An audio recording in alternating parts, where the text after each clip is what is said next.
Estado Timor-Leste liuhusi parada militar halotona saudoso Padre Domingos da Silva Soares Maubere e cemitério Jardim dos Padres Maloa e Loclaran Dili, segunda Loransanulu Recensia, Fulang, Maio.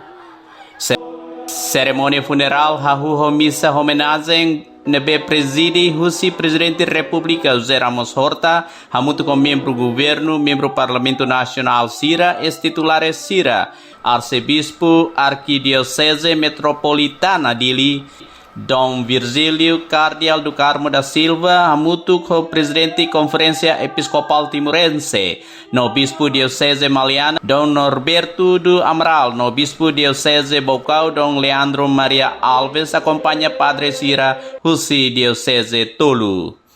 E a missa no Estado Timor-Leste nos atribui medalha Ordem Nicolau Lobato, o título póstumo Husi Presidente República José Ramos Horta, saudoso Padre Domingos da Silva Soares Maubere, no da reconhecimento para saudoso na luta para a independência Timor-Leste.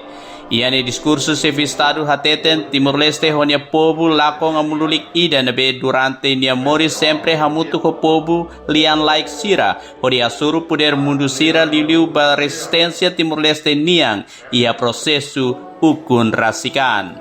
Domingos Maubere, nia sacrifício, nia amor, nia lição, seja muito corrida na pátria. A família, Domingos Maubere, a minha condolência, se o Estado toma minha condolência, se continua muito com ele, e continua, Domingos Maubere, nia lição, nia exemplo. Representa a Igreja Católica Dom Virgílio Cardeal do Carmo da Silva Hateteng. Amudu nudar amululik hatudu nia doming nebe kelean banai maromak liuhusi nia dedicação servi Igreja durante nia vida moris niang. Amudu halotu irana torohan Jesus ni ukupuan sira. Nia doming Jesus Cristo nova ama maromak hatudu ia nia lalao moris nudar amululik tomat.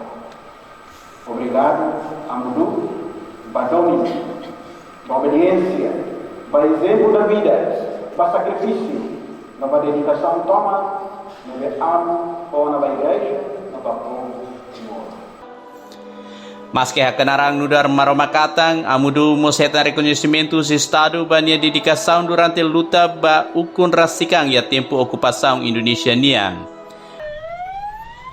Amudu hakutu is hotinan hitunulu resintoro ya Hospital Nasional Guido Valadares tambah sofre infecção pulmonar. Iani missão Igreja Católica niang amudu hahunya missão iha Braga Portugal. Continua ba usu baukau suai kovalima let foho ermera no ikus desde tinan rihun rua sanulu resingwalu. Halau missão iha Paroquia do Sagrado Coração de Jesus Becora Dili. Justino Mendonça, Leonito Fátima, VIP TV.